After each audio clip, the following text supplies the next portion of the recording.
Ketika banjir tidak lagi sekadar banjir. Banjir selalu datang dengan air, tapi cerita yang mengikutinya sering jauh lebih deras.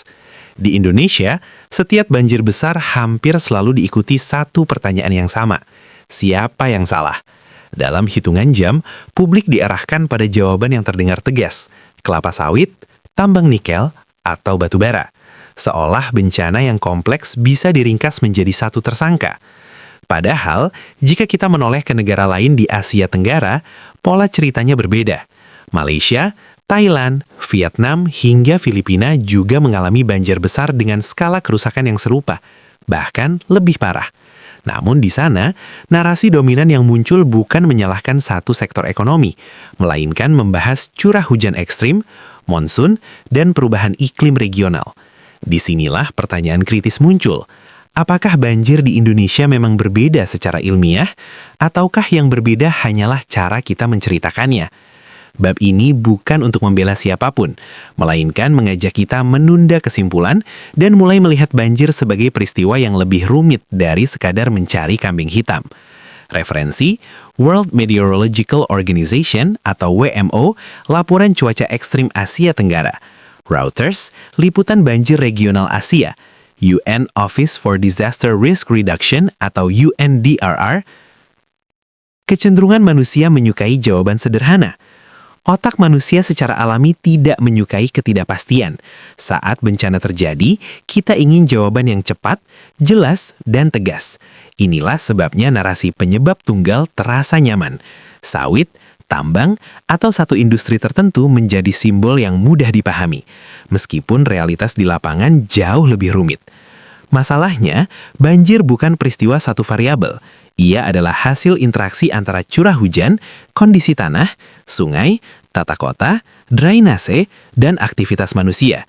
Ketika satu faktor diangkat sendirian tanpa konteks, publik kehilangan gambaran utuh. Yang tersisa hanyalah kemarahan dan polarisasi. Narasi sederhana memang mudah viral, tapi seringkali miskin ketepatan. Di titik ini, berpikir kritis berarti berani bertanya, apakah kita benar-benar sedang mencari solusi, atau hanya mencari sesuatu atau seseorang untuk disalahkan? Referensi, UNDRR, Risk Perception and Disaster Communication, Nature Climate Change, artikel tentang simplifikasi risiko iklim, BBC Future, Psikologi Manusia dalam Menghadapi Bencana. Pola regional, saat banyak negara mengalami hal yang sama. Jika banjir besar hanya terjadi di Indonesia, maka wajar bila penyebabnya dicari secara lokal. Namun kenyataannya, dalam periode yang sama, Vietnam mengalami banjir di wilayah tengah dan utara, Thailand dilanda genangan luas di dataran rendah, dan Malaysia menghadapi banjir besar di kawasan urban. Polanya berulang lintas negara. Kesamaan utama dari peristiwa-peristiwa ini adalah satu hal, curah hujan ekstrim dalam waktu singkat maupun berkepanjangan. Banyak laporan internasional menyebut intensitas hujan di Asia Tenggara meningkat signifikan dalam beberapa tahun terakhir. Ini bukan klaim politik, melainkan data meteorologi. Ketika pola yang sama terjadi di banyak negara dengan sistem ekonomi dan tata guna lahan berbeda, masuk akal untuk bertanya, apakah adil jika satu negara memilih penjelasan yang jauh lebih sempit? Atau justru kita perlu melihat banjir sebagai fenomena regional yang saling terhubung? Referensi, Reuters, Laporan Banjir Vietnam dan Thailand, Asian Disaster Reduction Center atau ADRC, WMO State of the Climate in Asia. Jepang, contoh negara yang tidak sibuk mencari kambing hitam. Jepang juga mengalami banjir besar dan longsor mematikan.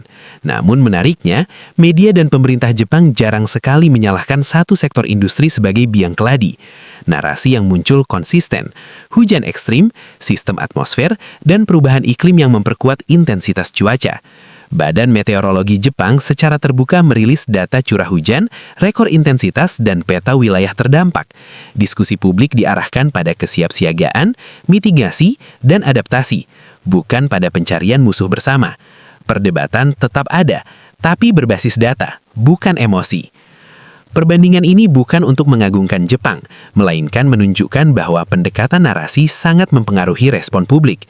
Pertanyaannya sederhana, mengapa sebagian negara fokus pada data, sementara yang lain lebih sibuk pada tudingan? Referensi, Japan Meteorological Agency atau GMA, NHK World, liputan banjir dan hujan ekstrim, Nikkei Asia, analisis cuaca ekstrim Jepang. Pentingnya berpikir spasial, jarak itu tidak bisa diabaikan. Salah satu kesalahan paling umum dalam membahas banjir adalah mengabaikan jarak dan lokasi. Fakta bahwa suatu negara memiliki sawit atau tambang tidak otomatis berarti banjir yang terjadi disebabkan oleh aktivitas tersebut. Dalam ilmu kebencanaan, lokasi adalah kunci utama. Di Vietnam, Thailand, dan Malaysia, banyak wilayah banjir berada jauh dari perkebunan sawit maupun area tambang. Namun banjir tetap terjadi, dengan skala kerusakan yang serius dan korban jiwa yang tidak sedikit. Vietnam jarang menjadikan satu sektor ekonomi sebagai penyebab utama. Fokus pemberitaan dan kebijakan lebih diarahkan pada cuaca ekstrim, sistem drainase, dan kesiapan infrastruktur. Ini memberi pelajaran penting. Ketika data berbicara, tuduhan menjadi tidak relevan. Referensi, Reuters, Floods in Central Vietnam, Vietnam National Center for Hydrometeorological Forecasting, World Meteorological Organization, Extreme Rainfall Events in Southeast Asia. Thailand, dataran rendah, monsun, dan kota yang tenggelam. Thailand adalah contoh klasik negara dataran rendah yang sangat rentan terhadap banjir. Setiap musim monsun, hujan deras mengguyur wilayah luas termasuk kawasan perkotaan dan pertanian. Bangkok dan daerah sekitarnya bahkan sudah lama dikenal sebagai wilayah rawan genangan. Banjir besar di Thailand seringkali terjadi jauh dari area industri berat, tambang, maupun perkebunan sawit. Namun penyebab utamanya adalah kombinasi antara hujan ekstrim, dataran rendah, dan sistem drainase yang kewalahan menampung air dalam waktu singkat. Narasi di Thailand relatif konsisten. Banjir adalah persoalan cuaca dan tata kota. Perdebatan publik lebih banyak berkutat pada solusi teknis, tanggul, kanal, dan pengelolaan air, bukan pada pencarian pihak yang disalahkan. Referensi, Thai Meteorological Department, Reuters, Thailand Flooding, Asian Disaster Reduction Center. Malaysia, ketika kota lebih rentan dari perkebunan. Malaysia memiliki perkebunan sawit yang luas, tetapi banjir besar yang terjadi justru banyak melanda kawasan urban dan permukiman padat. Lumpur, jalan terendam, dan rumah warga tenggelam terjadi di area yang secara geografis jauh dari perkebunan. Laporan-laporan resmi menyebut curah hujan ekstrem sebagai faktor utama, ditambah lagi dengan urbanisasi cepat yang mengurangi daya serap tanah. Drainase kota yang dirancang untuk iklim lama kini harus menghadapi realitas cuaca yang jauh lebih ekstrem. Menariknya, di Malaysia isu sawit tidak selalu menjadi fokus utama saat banjir terjadi. Diskusi publik lebih banyak menyoroti kesiapan kota menghadapi perubahan iklim. Ini menunjukkan bahwa kepemilikan industri tertentu tidak otomatis dijadikan kambing hitam. Referensi, Malaysian Meteorological Department, Reuters, Malaysia Floods, World Bank Urban Flooding in Southeast Asia. Filipina, topan, hujan, dan fakta yang sulit dibantah. Filipina hampir setiap tahun diterjang topan. Kombinasi angin kencang dan hujan ekstrim membuat banjir dan longsor menjadi ancaman rutin. Dalam banyak kasus, volume hujan yang turun dalam beberapa hari setara dengan hujan berbulan-bulan. Wilayah terdampak banjir di Filipina sangat beragam, mulai dari kota pesisir hingga pegunungan. Banyak di antaranya tidak memiliki aktivitas sawit maupun tambang besar, namun banjir tetap datang, menunjukkan betapa dominannya faktor meteorologi. Pemerintah dan media Filipina cenderung fokus pada sistem peringatan dini dan kesiapsiagaan bencana. Narasi ini menegaskan satu hal penting. Ketika cuaca ekstrim menjadi faktor utama, menyederhanakan penyebab hanya akan mengaburkan solusi. Referensi, Philippine Atmospheric, Geophysical, and Astronomical Services Administration atau PAGASA, UNDRR, Typhoon Impacts in the Philippines, BBC News, Floods and Typhoons in Southeast Asia. Pola yang terlalu mirip untuk diabaikan. Jika kita susun semua kejadian ini dalam satu peta regional, muncul pola yang tidak bisa disangkal. Vietnam, Thailand, Malaysia, Filipina, semuanya mengalami banjir besar dalam periode yang relatif berdekatan. Penyebutannya pun seragam, hujan ekstrim, monsun, topan, dan perubahan iklim. Kesamaan pola ini menimbulkan pertanyaan penting. Jika penyebabnya serupa di banyak negara, mengapa narasi di Indonesia sering berbeda? Apakah faktor lokal memang dominan, ataukah ada kecenderungan menyederhanakan persoalan yang seharusnya dilihat secara regional? Bab ini menjadi jembatan penting. Sebelum menunjuk satu penyebab, kita perlu melihat gambaran besar. Karena tanpa konteks regional, analisis lokal berisiko kehilangan keseimbangan dan keadilan. Referensi: WMO Climate Extremes in Southeast Asia, IPCC Regional Climate Risk Assessment, Reuters Southeast Asia Flooding. Apakah sawit selalu hadir di lokasi banjir? Salah satu klaim yang sering muncul adalah bahwa banjir identik dengan keberadaan perkebunan kelapa sawit. Namun, ketika peta lokasi banjir di Asia Tenggara dibuka, klaim ini mulai goyah. Banyak wilayah yang terendam di Vietnam, Thailand, dan Malaysia berada jauh dari konsentrasi sawit, baik secara administratif maupun geografis. Pendekatan ilmiah menuntut verifikasi spasial, di mana banjir terjadi, dan apa saja aktivitas di sekitarnya. Dalam banyak kasus regional, sawit memang ada di negara tersebut, tetapi tidak berada di wilayah terdampak langsung. Ini membedakan antara keberadaan nasional dan pengaruh lokal. Bab ini bukan menafikan dampak lingkungan sawit, melainkan menolak generalisasi. Tanpa peta dan jarak, analisis berubah menjadi asumsi. Dan asumsi yang diulang-ulang berpotensi berubah menjadi kebenaran palsu. Tambang dan banjir, hubungan yang sering disederhanakan. Tambang sering disebut sebagai penyebab banjir karena dianggap merusak bentang alam. Dalam konteks tertentu, tuduhan ini memang valid, terutama jika tambang berada di hulu das dan tidak dikelola dengan baik. Namun, masalah muncul ketika tambang dijadikan penyebab universal untuk semua banjir. Di Asia Tenggara, banyak banjir besar terjadi di wilayah yang tidak berdekatan dengan aktivitas tambang aktif. Filipina dan Thailand misalnya mengalami banjir hebat akibat hujan ekstrim dan topan, bahkan di wilayah yang aktivitas pertambangannya minim. Artinya, keberadaan tambang bukan faktor otomatis. Bab ini mengajak publik membedakan antara potensi dampak dan penyebab aktual. Tanpa data lokasi dan hidrologi, menyalahkan tambang bisa menjadi jalan pintas yang menyesatkan. Indonesia dalam peta yang sama. Jika Indonesia diletakkan dalam peta regional yang sama, terlihat bahwa banyak wilayah banjir juga berada di dataran rendah, kawasan urban padat, dan daerah aliran sungai yang telah lama bermasalah. Curah hujan tinggi dan perubahan pola hujan memperparah kondisi yang sudah rentan sejak lama. Beberapa wilayah banjir memang berdekatan dengan aktivitas ekonomi tertentu, tetapi banyak pula yang tidak. Inilah sebabnya analisis tunggal menjadi rapuh. Tanpa membedah faktor hujan, tata kota, dan drainase, penyebab banjir mudah disederhanakan. Bab ini menegaskan satu prinsip, Indonesia tidak berdiri sendiri. Banjir yang terjadi harus dibaca sebagai bagian dari dinamika regional, bukan fenomena terisolasi yang selalu menuntut satu pihak untuk disalahkan. Jepang, data sebelum opini. Ketika Jepang dilanda banjir besar dan longsor, respons awalnya bukan perdebatan politik, melainkan rilis data. Curah hujan, durasi, wilayah terdampak, dan perbandingan dengan rekor historis disajikan secara terbuka kepada publik. Media Jepang cenderung mengikuti kerangka ini. Alih-alih mencari pihak yang disalahkan, fokus diarahkan pada mitigasi, evakuasi, dan pembaharuan sistem peringatan dini. Opini boleh muncul, tetapi data tetap menjadi fondasi. Bab ini menunjukkan bahwa pendekatan berbasis data bukan berarti menutup kritik. Justru sebaliknya, kritik menjadi lebih tajam karena berdiri di atas angka, bukan asumsi. Pelajaran penting, jangan melompati tahapan analisis. Dari Asia Tenggara hingga Jepang, satu pelajaran konsisten muncul bahwa banjir adalah hasil dari banyak faktor yang saling berinteraksi. Melompati tahapan analisis, dari hujan langsung ke tuduhan, hanya akan menghasilkan kesimpulan yang rapuh. Tahapan ilmiah selalu dimulai dari data meteorologi, lalu topografi, sistem air, tata kota, dan barulah aktivitas manusia. Jika urutan ini dibalik, maka penyebab menjadi bias dan solusi menjadi tidak tepat sasaran. Bab ini menjadi penanda penting sebelum masuk ke pembahasan sawit dan tambang secara lebih mendalam, karena berpikir kritis bukan berarti menolak kritik, melainkan memastikan kritik itu berdiri di atas fondasi yang kokoh. Sawit, antara fakta lingkungan dan narasi publik. Kelapa sawit bukan tanpa masalah. Deforestasi, degradasi lahan, dan konflik lingkungan adalah fakta yang diakui secara luas, termasuk oleh lembaga internasional. Namun persoalan muncul ketika semua dampak lingkungan itu disatukan dalam satu kesimpulan besar. Sawit adalah penyebab utama banjir.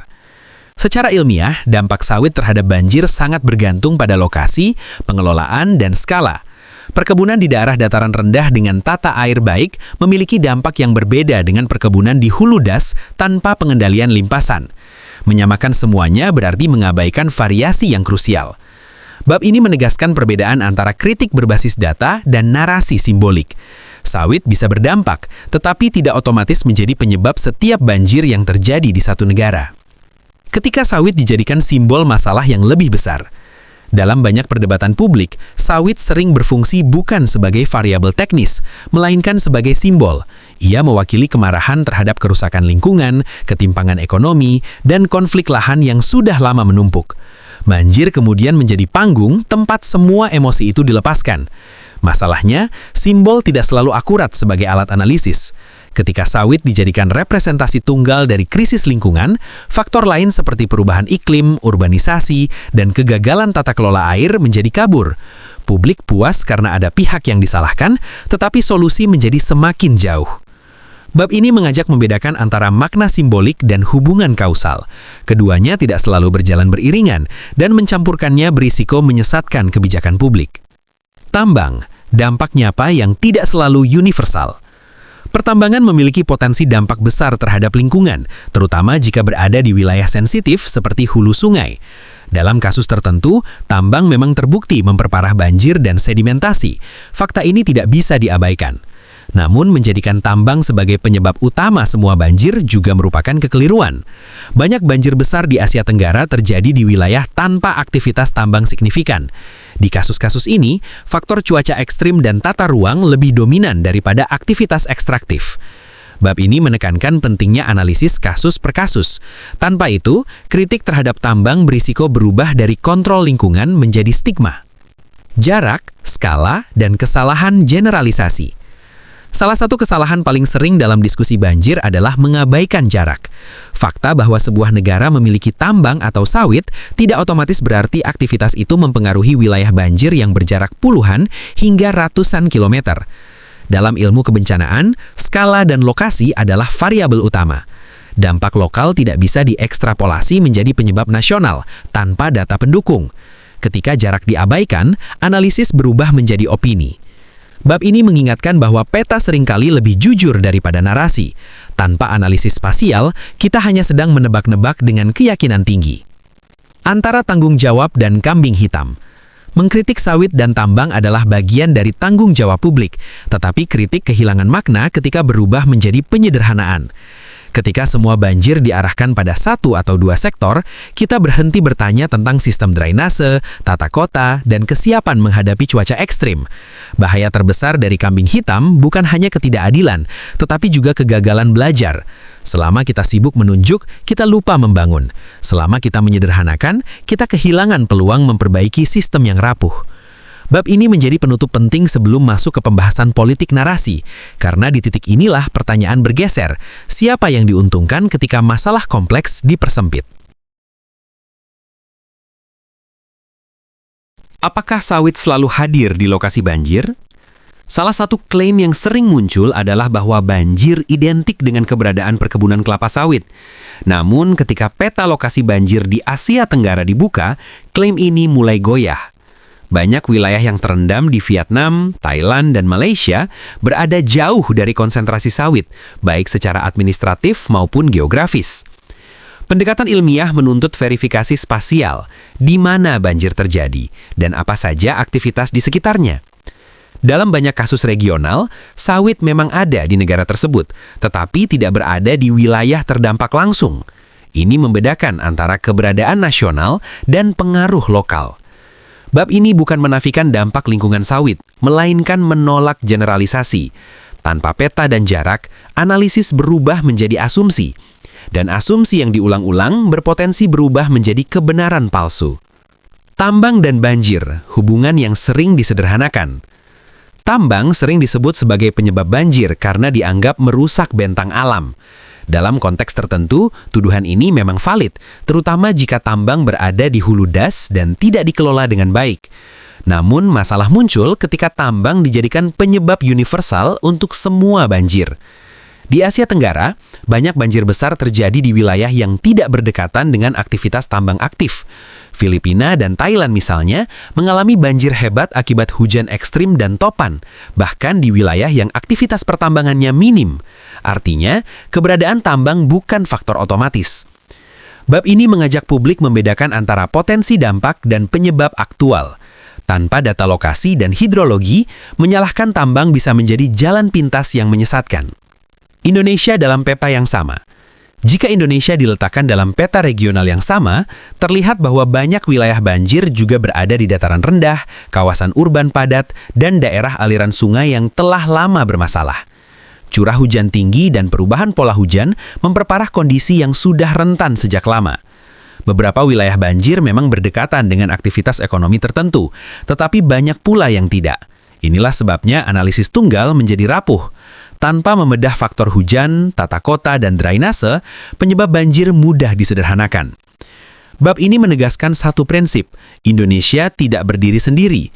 Banjir yang terjadi harus dibaca sebagai bagian dari dinamika regional, bukan fenomena terisolasi yang selalu menuntut satu pihak untuk disalahkan. Jepang, data sebelum opini. Ketika Jepang dilanda banjir besar dan longsor, respons awalnya bukan perdebatan politik, melainkan rilis data. Curah hujan, durasi, wilayah terdampak, dan perbandingan dengan rekor historis disajikan secara terbuka kepada publik. Media Jepang cenderung mengikuti kerangka ini. Alih-alih mencari pihak yang disalahkan, fokus diarahkan pada mitigasi, evakuasi, dan pembaharuan sistem peringatan dini. Opini boleh muncul, tetapi data tetap menjadi fondasi. Bab ini menunjukkan bahwa pendekatan berbasis data bukan berarti menutup kritik. Justru sebaliknya, kritik menjadi lebih tajam karena berdiri di atas angka, bukan asumsi. Pelajaran penting, jangan melompati tahapan analisis. Dari Asia Tenggara hingga Jepang, satu pelajaran konsisten muncul bahwa banjir adalah hasil dari banyak faktor yang saling berinteraksi. Melompati tahapan analisis, dari hujan langsung ke tuduhan, hanya akan menghasilkan kesimpulan yang rapuh. Tahapan ilmiah selalu dimulai dari data meteorologi, lalu topografi, sistem air, tata kota, dan barulah aktivitas manusia. Jika urutan ini dibalik, maka penyebab menjadi bias dan solusi menjadi tidak tepat sasaran. Bab ini menjadi penanda penting sebelum masuk ke pembahasan sawit dan tambang secara lebih mendalam, karena berpikir kritis bukan berarti menolak kritik, melainkan memastikan kritik itu berdiri di atas fondasi yang kokoh. Sawit, antara fakta lingkungan dan narasi publik. Kelapa sawit bukan tanpa masalah. Deforestasi, degradasi lahan, dan konflik lingkungan adalah fakta yang diakui secara luas, termasuk oleh lembaga internasional. Namun persoalan muncul ketika semua dampak lingkungan itu disatukan dalam satu kesimpulan besar. Sawit adalah penyebab utama banjir. Secara ilmiah, dampak sawit terhadap banjir sangat bergantung pada lokasi, pengelolaan, dan skala. Perkebunan di daerah dataran rendah dengan tata air baik memiliki dampak yang berbeda dengan perkebunan di hulu das tanpa pengendalian limpasan. Menyamakan semuanya berarti mengabaikan variasi yang krusial. Bab ini menegaskan perbedaan antara kritik berbasis data dan narasi simbolik. Sawit bisa berdampak, tetapi tidak otomatis menjadi penyebab setiap banjir yang terjadi di satu negara. Ketika sawit dijadikan simbol masalah yang lebih besar. Dalam banyak perdebatan publik, sawit sering berfungsi bukan sebagai variabel teknis, melainkan sebagai simbol. Ia mewakili kemarahan terhadap kerusakan lingkungan, ketimpangan ekonomi, dan konflik lahan yang sudah lama menumpuk. Banjir kemudian menjadi panggung tempat semua emosi itu dilepaskan. Masalahnya, simbol tidak selalu akurat sebagai alat analisis. Ketika sawit dijadikan representasi tunggal dari krisis lingkungan, faktor lain seperti perubahan iklim, urbanisasi, dan kegagalan tata kelola air menjadi kabur. Publik puas karena ada pihak yang disalahkan, tetapi solusi menjadi semakin jauh. Bab ini mengajak membedakan antara makna simbolik dan hubungan kausal. Keduanya tidak selalu berjalan beriringan, dan mencampurkannya berisiko menyesatkan kebijakan publik. Tambang, dampak nyata yang tidak selalu universal. Pertambangan memiliki potensi dampak besar terhadap lingkungan, terutama jika berada di wilayah sensitif seperti hulu sungai. Dalam kasus tertentu, tambang memang terbukti memperparah banjir dan sedimentasi. Fakta ini tidak bisa diabaikan. Namun, menjadikan tambang sebagai penyebab utama semua banjir juga merupakan kekeliruan. Banyak banjir besar di Asia Tenggara terjadi di wilayah tanpa aktivitas tambang signifikan. Di kasus-kasus ini, faktor cuaca ekstrim dan tata ruang lebih dominan daripada aktivitas ekstraktif. Bab ini menekankan pentingnya analisis kasus per kasus. Tanpa itu, kritik terhadap tambang berisiko berubah dari kontrol lingkungan menjadi stigma. Jarak, skala, dan kesalahan generalisasi. Salah satu kesalahan paling sering dalam diskusi banjir adalah mengabaikan jarak. Fakta bahwa sebuah negara memiliki tambang atau sawit tidak otomatis berarti aktivitas itu mempengaruhi wilayah banjir yang berjarak puluhan hingga ratusan kilometer. Dalam ilmu kebencanaan, skala dan lokasi adalah variabel utama.